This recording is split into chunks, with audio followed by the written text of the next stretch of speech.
नमस्कार, स्वागत है आप सभी का। मैं हूं आपके साथ अमृता चौरसिया। इस वक्त की अहम खबरों के साथ करेंगे बुलेटिन की शुरुआत। और आइए अब एक नजर अब तक की बड़ी खबरों पर।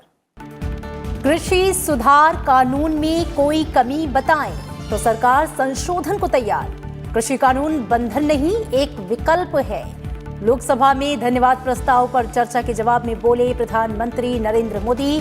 कहा, मंडी और एमएसपी की व्यवस्था में कोई छेड़छाड़ नहीं।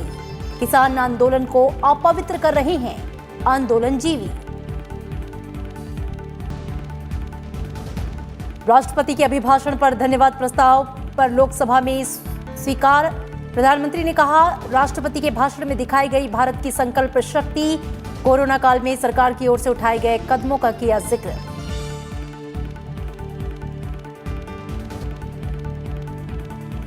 राज्यसभा में महापत्तन प्राधिकरण विधेयक 2020 पारित। विधेयक के पक्ष में 84 और विपक्ष में पड़े 44 वोट।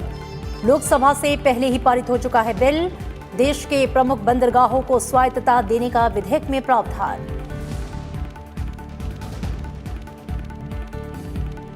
राज्यसभा में आम बजट पर चर्चा शुरू। कांग्रेस सांसद कपिल सिब्बल ने की चर्चा की शुरुआत। केंद्रीय वित्त मंत्री निर्मला सीतारमण चर्चा के आखिरी दिन देंगी जवाब।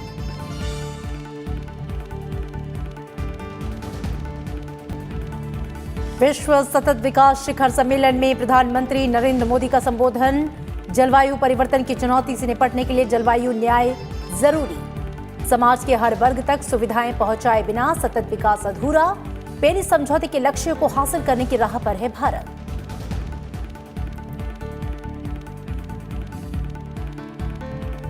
लोकसभा में आज राष्ट्रपति के अभिभाषण से जुड़े धन्यवाद प्रस्ताव को स्वीकार कर लिया गया। इससे पहले सदन में आज प्रधानमंत्री ने भारत की ताकत से जुड़े सभी पहलुओं को सदन के सामने रखा ही साथ ही किसान आंदोलन और कृषि सुधार कानून से जुड़े मुद्दों पर भी सरकार का रुख स्पष्ट किया। उन्होंने कहा कि कृषि कानून का विरोध करने वाले लोग इसके कंटेंट पर बात नहीं कर रहे। अगर सरकार को ये बताएं कि इसमें कमी क्या है तो सरकार इसमें संशोधन के लिए हमेशा तैयार है। कलर पर तो बहुत बहस कर रहे थे, ब्लैक है कि व्हाइट है, ब्लैक है कि व्हाइट है। अच्छा होता उसके कंटेंट पर चर्चा करते, अच्छा होता उसके इंटेंट पर चर्चा करते, ताकि देश के किसानों को भी सही चीज पहुंच सकती थी।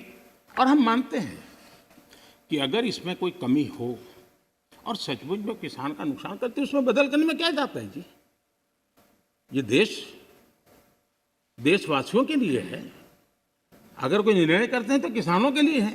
लेकिन हम इंतजार करते हैं, अभी भी हम इंतजार करते हैं कि वो अगर कोई चीज स्पेसिफिक बताते हैं और अगर वो कन्विंसिंग है तो हमें कोई संकोच नहीं है। प्रधानमंत्री ने कहा कि कृषि कानून बनने के बाद पहले से मौजूद मंडी और एमएसपी व्यवस्था में कोई बदलाव नहीं हुआ है और ना ही किसान के किसी हक को कम किया गया है। पहले जो हक उनके पास थे, जो व्यवस्थाएं उनके पास थी, उसमें से कुछ भी इस नए कानून ने छीन लिया है क्या? इसकी चर्चा, उसका जवाब कोई देता नहीं है। सब कुछ वैसा का वैसा वो है पुराना। क्या हुआ है? एक अतिरिक्त विकल्प व्यवस्था मिली है, वो भी क्या कंपलसरी है? किसी कानून का विरोध तो तब मायना रखता है कि जब वो कंपलसरी हो।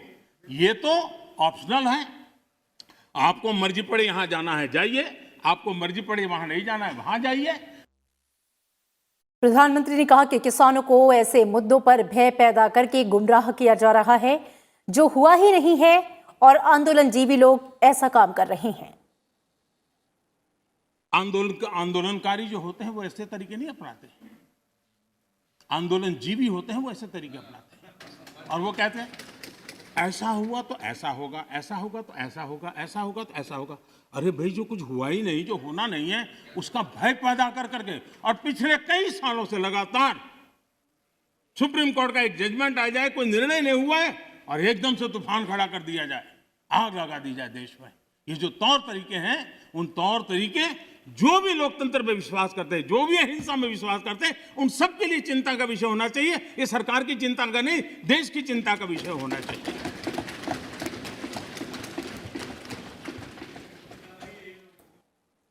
प्रधानमंत्री ने कहा कि सरकार किसान आंदोलन की पवित्रता का हमेशा सम्मान करती है, लेकिन आंदोलन के नाम पर अलग ही एजेंडा चलाया जा रहा है। जब आंदोलन जीवी पवित्र आंदोलन को अपने लाभ के लिए बर्बाद करने के लिए निकलते हैं, तब क्या होता है? कोई मुझे बताए। 3 किसान कानून की बात हो और दंगाबाज लोग जो जेल में हैं, जो संप्रदायवादी लोग जो जेल में हैं, जो आतंकवादी लोग जेल में हैं, जो नक्सलवादी जेल में हैं, उनकी फोटो लेकर के उनकी मुक्ति की मांग करना, ये किसानों के आंदोलन को अपवित्र करने का प्रयास है कि नहीं? प्रधानमंत्री ने वैश्विक व्यवस्था में भारत की नई पहचान बनाने के लिए आत्मनिर्भर भारत अभियान पर बल देने की बात कही। नए वर्ल्ड ऑर्डर में भारत को अपनी जगह बनाने के लिए भारत को सशक्त होना पड़ेगा, समर्थ होना पड़ेगा, और उसका रास्ता है आत्मनिर्भर भारत।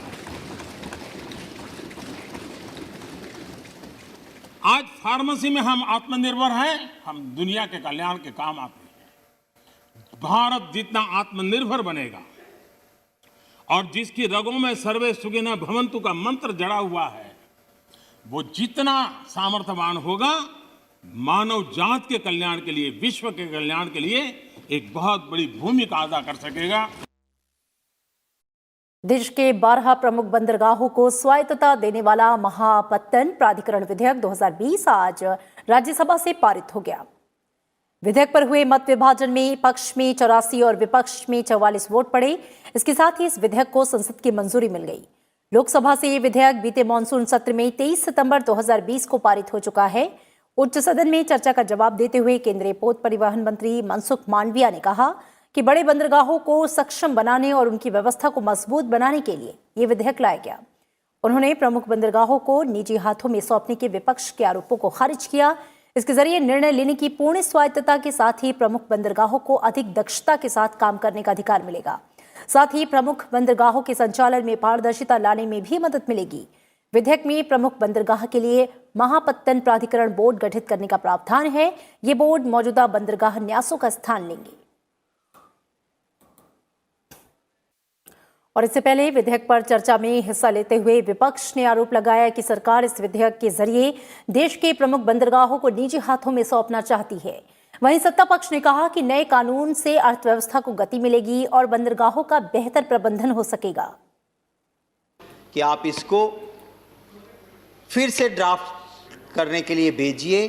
भले ही पहले लोकसभा भंग होने से कमेटी के पास गया हुआ कानून जो गया था उसकी सिफारिशें आपने नहीं मानी हो, आज उसको देख लीजिए, फिर से ड्राफ्ट ठीक कीजिए। Front door, back door, window, कहीं से भी प्राइवेट आदमी घुसे, इसकी बहुत संभावना है, इसको बंद कीजिए।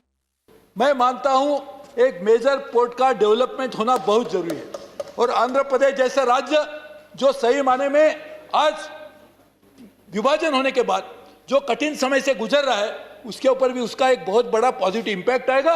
वहां पे लोगों को एम्प्लॉयमेंट मिलेगी और पोर्ट के कारण वहां पे कारोबार भी बढ़ेगा। तो इंफ्रास्ट्रक्चर करने के लिए पोर्ट का एक बहुत बड़ा अहम महत्व होगा। इसके लिए भी निजी क्षेत्र के लोगों ने भी जो उसमें योगदान दिया है उसको भी याद रखना चाहिए। Now, if you see the ports are in Tamil Nadu is concerned, it has become like a bus stand. For every 10 kilometers, we have another port. Why these private ports are developed in Tamil Nadu? Rajya Sabha में आज आम budget 2021-22 पर चर्चा शुरू हो गई। कांग्रेस सांसद कपिल सिब्बल ने चर्चा की शुरुआत की। चर्चा के आखिर में वित्त मंत्री निर्मला सीतारमण सदस्यों की चिंताओं और सवालों का जवाब देंगी। Corporate profits, NDA 0.7%, UPA 1 2.7%, UPA 2 2.1%, BJP 1.4%। तो मैं आपसे सवाल पूछना चाहता हूं, अगर ये आंकड़े हैं कोविड से पहले, तो कोविड के बाद हिंदुस्तान की जनता की क्या हालत होगी? क्या वो कभी आत्मनिर्भर बन सकता है? This only shows that for the last 5 years you have mismanaged this economy. प्रधानमंत्री नरेंद्र मोदी ने आज वीडियो कॉन्फ्रेंसिंग के जरिए विश्व सतत विकास शिखर सम्मेलन 2021 का उद्घाटन किया। इस मौके पर प्रधानमंत्री ने कहा कि हमें धरती को बचाने के लिए क्लाइमेट चेंज की चुनौती से लड़ने के लिए इसे क्लाइमेट जस्टिस से जोड़ना होगा। उन्होंने कहा पूरी दुनिया को एकजुट होकर इस मसले पर काम करने की जरूरत है। इस सम्मेलन को गुयाना के राष्ट्रपति डॉक्टर मोहम्मद इरफान अली और न्यू पापुआ गिनी के प्रधानमंत्री जेम्स मार्पे ने भी संबोधित किया। सम्मेलन के 20वीं संस्करण को 10 से 12 फरवरी तक ऑनलाइन माध्यम से आयोजित किया जाएगा। The road to fighting climate change is through climate justice. At the root of climate justice is the principle of being large-hearted. Climate justice is also about thinking of the bigger and long-term picture. The sad reality is changes in the environment and natural disasters impact the poor the most. Climate justice is inspired by a vision of trusteeship where growth comes with greater compassion to the poorest. प्रधानमंत्री ने जलवायु परिवर्तन को लेकर भारत की प्रतिबद्धता भी दोहराई। उन्होंने कहा कि समाज के हर वर्ग तक जरूरी सुविधाएं पहुंचाए बिना सतत विकास अधूरा है। Sustainable development is incomplete without equitable access. In the direction too, India has made good progress.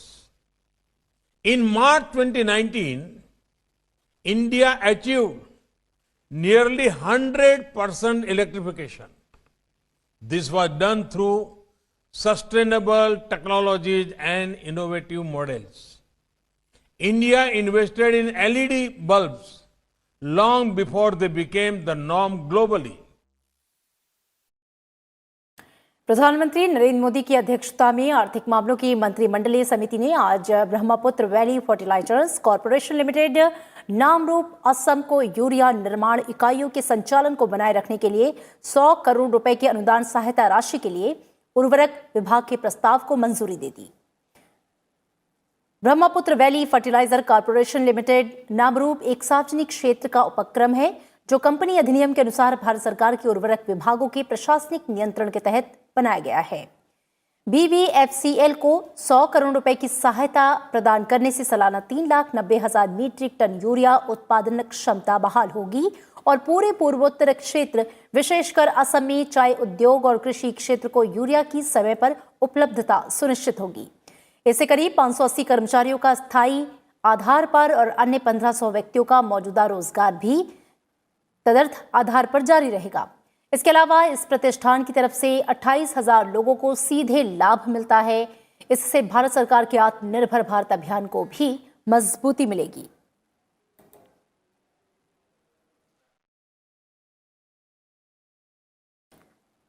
Assam और पश्चिम बंगाल के बाद अब चुनाव आयोग की टीम तमिलनाडु, पुडुचेरी और केरल के 5 दिवसीय दौरे पर है। आयोग ने तमिलनाडु में आगामी विधानसभा चुनाव के लिए तैयारियों की समीक्षा के लिए चेन्नई में आज जिला अधिकारियों के साथ बैठक की। इससे पहले आयोग की टीम ने विभिन्न राजनीतिक दलों के प्रतिनिधियों से मुलाकात की। तमिलनाडु में अधिकतर राजनीतिक दल निर्वाचन आयोग से आग्रह उन्होंने किया है कि राज्य में एक ही चरण में चुनाव संपन्न कराए जाए।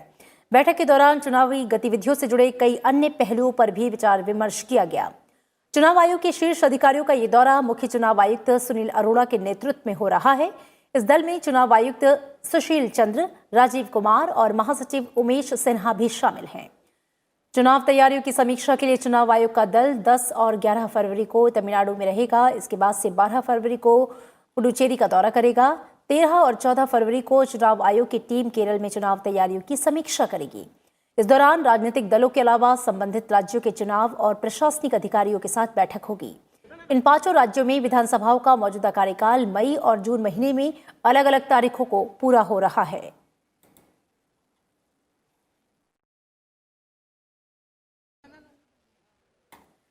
भारत में गणतंत्र की परंपरा के 100 साल पूरे होने पर उपराष्ट्रपति एम वेंकैया नायडू ने एक लेख लिखकर देश में लोकतंत्र के इतिहास को रेखांकित किया है। उपराष्ट्रपति ने शासन की विभिन्न व्यवस्थाओं में लोकतंत्र को सबसे उत्तम बताया। उनके मुताबिक ये एक ऐसी व्यवस्था है जो लोगों की आम सहमति के आधार पर बनती है और इस आम सहमति में निजी स्वतंत्रता, मानव गरिमा और समानता का ध्यान रखा जाता है। उपराष्ट्रपति एम वेंकैया नायडू ने 1857 के बाद देश में दमनकारी ब्रिटिश शासनकाल को भी याद किया, जब नीतियों का उद्देश्य भारतीयों का शोषण हुआ करता था। साल 1920 में पहली बार भारतीय नुमाइंदों के लिए चुनाव कराए गए।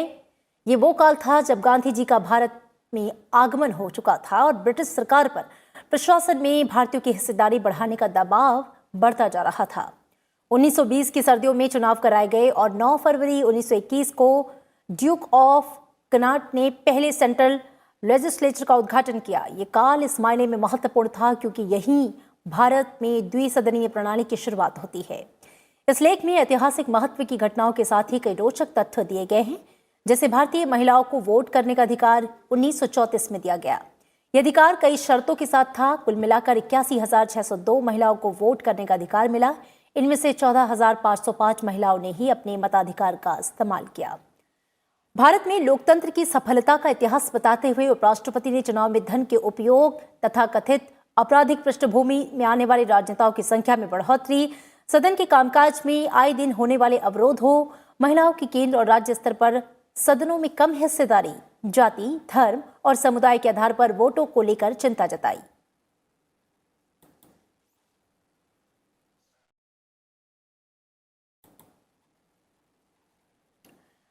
राज्यसभा में नेता प्रतिपक्ष गुलाम नबी आजाद का कार्यकाल 15 फरवरी को पूरा हो रहा है। उच्च सदन में कल सेवानिवृत्त हो रहे सदस्यों को विदाई भी दी गई। गुलाम नबी आजाद के कार्यकाल, राज्यसभा के अनुभव और राजनीतिक सफर को लेकर उनसे बातचीत की हमारी संवाददाता कृति मिश्रा ने। No, Chairman, he also has come from the ground. He has been MLA. He has been here Jana Shakti. He has been party president of Bharatiya Janata Party. He has been minister. He is today chairman, maybe tomorrow, and vice president. Maybe tomorrow he will be president. So he is also gradually improved over a period of time. I have seen a hell of a change taking place in him. Today I can say that I think the chairman's dealing with every political party is very judicious. And whenever he says something which is correct, he will praise you. If you do something, whether this side or that side, he will not like that. So I appreciate and I'm very thankful to what Honorable Chairman has said.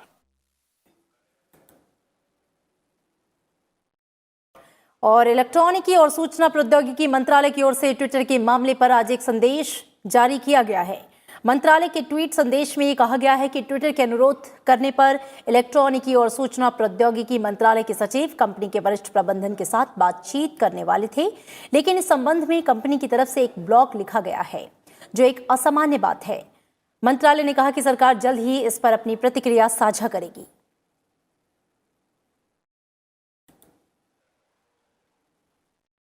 Corona महामारी के खिलाफ भारत मजबूती के साथ लड़ रहा है। देश में इस वक्त दुनिया का सबसे बड़ा टीकाकरण अभियान भी तेज गति से चल रहा है।